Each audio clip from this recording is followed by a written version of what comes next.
Hello everyone, welcome to my YouTube channel. तो आज हम बेसिक बैक्टीरियोलॉजी के चैप्टर नंबर 1 का एक और टॉपिक स्टार्ट कर रहे हैं जिसका नाम है यूकैरियोट्स एंड प्रोकैरियोट्स। तो आज हम इस टॉपिक में यूकैरियोट्स और प्रोकैरियोट्स का डिफरेंस पढ़ेंगे, इन दोनों में क्या फ़र्क है। तो स्टार्ट करते हैं। Cells have evolved into two fundamentally different types, eukaryotic and prokaryotic. तो हमारे पास लिविंग ऑर्गेनिजम्स में जो सेल्स पाए जाते हैं वो हमारे पास फंडामेंटली दो डिफरेंट टाइप्स के होते हैं। एक हमारे पास यूकैरियोटिक होते हैं और दूसरे हमारे पास प्रोकैरियोटिक होते हैं, which can be distinguished on the basis of their structure and the complexity of their organization। तो हम यूकैरियोटिक और प्रोकैरियोटिक सेल्स को आपस में डिफ्रेंशिएट किस तरह कर सकते हैं, डिस्टिंग्विश किस तरह कर सकते हैं। हम यूकैरियोटिक और प्रोकैरियोटिक सेल्स को डिफ्रेंशिएट उनके स्ट्रक्चर के बेस पर कर सकते हैं, उनकी ऑर्गेनाइजेशन के बेस पर कर सकते हैं कि हमारे पास यूकैरियोटिक सेल किस तरह बना हुआ है, यूकैरियोटिक सेल का स्ट्रक्चर कैसा है, प्रोकैरियोटिक सेल किस तरह बना हुआ है, प्रोकैरियोटिक सेल का स्ट्रक्चर कैसा है, यूकैरियोटिक सेल में कौन से ऑर्गेनेलीज प्रेजेंट है, प्रोकैरियोटिक सेल में कौन से ऑर्गेनेलीज प्रेजेंट है। तो हम इस तरह इन दोनों को डिफ्रेंशिएट कर सकते हैं। Fungi, protozoa and helminths are eukaryotic.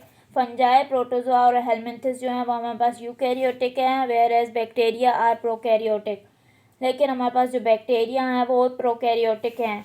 अभी हमारे पास दो पॉइंट्स दिए हुए हैं, नंबर 1 नंबर 2। ये हमारे पास यूकैरियोटिक और प्रोकैरियोटिक सेल का न्यूक्लियस की बेस पर डिफरेंस दिया हुआ है कि यूकैरियोटिक सेल में हमारे पास किस तरह का न्यूक्लियस प्रेजेंट है और प्रोकैरियोटिक सेल में हमारे पास किस तरह का न्यूक्लियस प्रेजेंट है।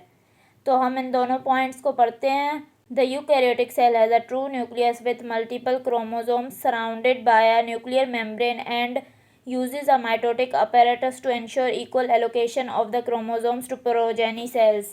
तो यूकैरियोटिक सेल में हमारे पास ट्रू न्यूक्लियस होता है और इस ट्रू न्यूक्लियस में हमारे पास मल्टीपल क्रोमोसोम्स होती हैं और ये हमारे पास न्यूक्लियस एक मेम्ब्रेन से कवर्ड होता है, सराउंडेड होता है, जिसको हम बोलते हैं न्यूक्लियर मेम्ब्रेन। और इसके अलावा हमारे पास यूकैरियोटिक सेल में माइटोटिक अपैरेटस प्रेजेंट होता है, जिसकी वजह से हमारे पास क्या होता है, equal number of chromosomes progeny cells में जाते हैं। मतलब जो हमारे पास माइटोसिस का प्रोसेस होता है उसके नतीजे में हमारे पास दो सेल्स बनते हैं और उन दोनों सेल्स में इक्वल नंबर ऑफ क्रोमोसोम्स जाते हैं इस माइटोटिक अपैरेटस की मदद से। अब हमारे पास नंबर 2 पॉइंट है, the nucleoid of a prokaryotic cell consists of a single circular molecule of loosely organized DNA lacking a nuclear membrane and a mitotic apparatus। तो हमारे पास जो प्रोकैरियोटिक सेल है उसके न्यूक्लियोइड में हमारे पास क्या होता है, एक single circular molecule of loosely organised DNA होता है और इसमें हमारे पास न्यूक्लियर मेम्ब्रेन नहीं होता और ना ही माइटोटिक अपैरेटस होता है। अब हम टेबल 1.3 पढ़ते हैं। तो इसमें हमारे पास क्या डिफरेंस दिया हुआ है हम देखेंगे। तो आप देख सकते हैं ये हमारे पास टेबल 1.3 है। तो इसको हम पढ़ेंगे, characteristics of prokaryotic and eukaryotic cells. इसमें हमारे पास प्रोकैरियोटिक और यूकैरियोटिक सेल्स की कैरेक्टरिस्टिक्स दी हुई हैं, उन दोनों का डिफरेंस दिया हुआ है, तो हम पढ़ेंगे। तो सबसे पहले कैरेक्टरिस्टिक हमारे पास क्या है, DNA within a nuclear membrane. तो प्रोकैरियोटिक बैक्टीरियल सेल में हमारे पास DNA within a nuclear membrane नहीं होता, लेकिन हमारे पास यूकैरियोटिक ह्यूमन सेल्स में होता है। अभी हमने पढ़ा था कि न्यूक्लियर मेम्ब्रेन प्रोकैरियोटिक सेल में नहीं होता, यूकैरियोटिक सेल में होता है। इसके बाद हमारे पास दूसरी कैरेक्टरिस्टिक है माइटोटिक डिवीजन। तो माइटोटिक डिवीजन प्रोकैरियोटिक सेल में नहीं होती लेकिन यूकैरियोटिक सेल में होती है। इसके बाद हमारे पास कैरेक्टरिस्टिक है डीएनए एसोसिएटेड विथ हिस्टोन्स। तो DNA associated with histones, prokaryotic cell में हिस्टोन्स नहीं होते लेकिन यूकैरियोटिक सेल में हिस्टोन्स होते हैं।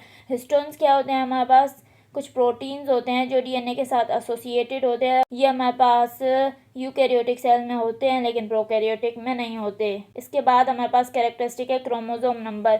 तो हमारे पास प्रोकैरियोटिक बैक्टीरियल सेल में एक क्रोमोसोम होता है, सिंगल क्रोमोसोम होता है, लेकिन यूकैरियोटिक ह्यूमन सेल में हमारे पास एक से ज़्यादा क्रोमोसोम होते हैं। इसके बाद हमारे पास कैरेक्टरिस्टिक है membrane bound organelles such as mitochondria and lysosomes.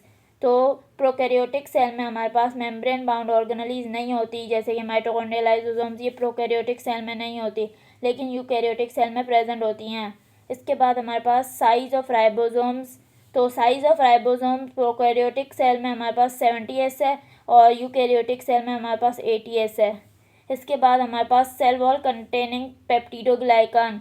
तो ये हमारे पास पेप्टिडोग्लाइकन एक हमारे पास मॉलिक्यूल होता है जो सेल वॉल में प्रेजेंट होता है। तो ये हमारे पास प्रोकैरियोटिक बैक्टीरियल सेल में प्रेजेंट होता है लेकिन यूकैरियोटिक ह्यूमन सेल में एब्सेंट होता है। तो ये सारे डिफरेंस हो गए हमारे पास, ये कैरेक्टरिस्टिक्स हो गई डिफरेंट प्रोकैरियोटिक और यूकैरियोटिक सेल्स की।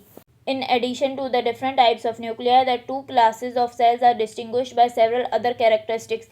अभी यह हमें बता रहा है कि न्यूक्लियाई के बेस पे तो डिफरेंस है इन दोनों सेल्स में, लेकिन कुछ और चीज़ें भी हैं जो इनको डिफ्रेंशिएट करती हैं, तो हम उन कैरेक्टरिस्टिक्स को पढ़ेंगे।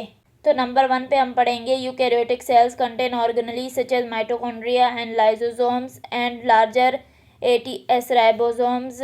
तो ये बता रहा है कि यूकैरियोटिक सेल्स में हमारे पास ऑर्गेनेलीज प्रेजेंट होती हैं सच एज माइटोकॉन्ड्रिया, लाइसोसोम्स और लार्जर ATS राइबोसोम्स भी प्रेजेंट होती हैं। Whereas prokaryotes contain no organelles and smaller 70S ribosomes. लेकिन हमारे पास प्रोकैरियोट्स में कोई भी ऑर्गेनेलीज प्रेजेंट नहीं होती और जो हमारे पास राइबोसोम की साइज़ है वो भी छोटी होती है, 70S राइबोसोम्स होती हैं। नंबर 2 पॉइंट हमारे पास है most prokaryotes have a rigid external cell wall that contains peptidoglycan, a polymer of amino acids and sugars as its unique structural component. तो इसमें ये बता रहा है कि मोस्टली प्रोकैरियोट्स, बहुत सारे प्रोकैरियोट्स में हमारे पास एक रिजिड एक्सटर्नल सेल वॉल होती है जिसमें हमारे पास पेप्टिडोग्लाइकन होता है। पेप्टिडोग्लाइकन क्या है? एक पॉलीमर है अमाइनो एसिड्स और शुगर का। तो ये हमारे पास एक यूनिक स्ट्रक्चरल कंपोनेंट होता है बैक्टीरिया की सेल वॉल का। Eukaryotes on the other hand do not contain peptidoglycan. Eukaryotes में हमारे पास पेप्टिडोग्लाइकन नहीं होता। Either they are bound by a flexible cell membrane, क्योंकि जो हमारे पास यूकैरियोटिक सेल है उनमें सेल वॉल नहीं होती लेकिन उनमें सेल मेम्ब्रेन होता है, फ्लेक्सिबल सेल मेम्ब्रेन होता है। और in the case of fungi they have a rigid cell wall with chitin, a homopolymer of N acetyl glucosamine typically forming the framework.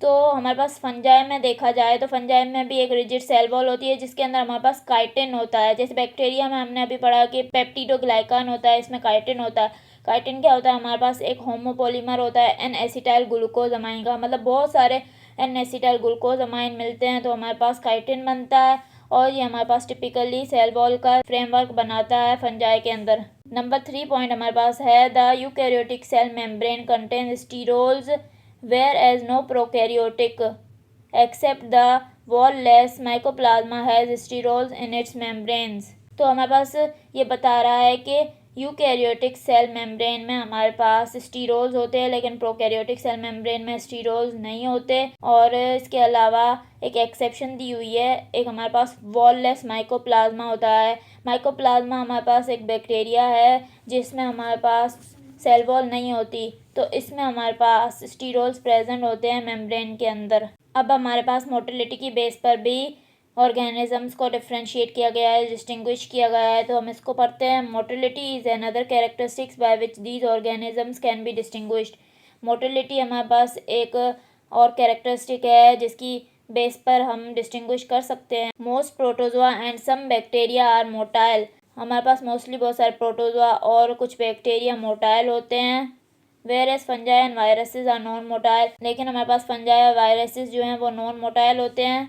The protozoa are a heterogeneous group that possesses 3 different organs of locomotion. Protozoa हमारे पास एक heterogeneous group है जिसमें हमारे पास 3 organs present होते हैं locomotion के लिए। Number 1 flagella, number 2 cilia, number 3 pseudopods. तो ये 3 हमारे पास organs हैं, flagella, cilia, pseudopods. The motile bacteria move only by means of flagella. जो हमारे पास मोटाइल बैक्टीरिया होते हैं वो सिर्फ फ्लैजिला की मदद से ही मूव कर सकते हैं। अगर आपको मेरा लेक्चर पसंद आया तो प्लीज़ मेरे चैनल को सब्सक्राइब करें, लाइक करें और बेल आइकन को प्रेस करें। Thank you.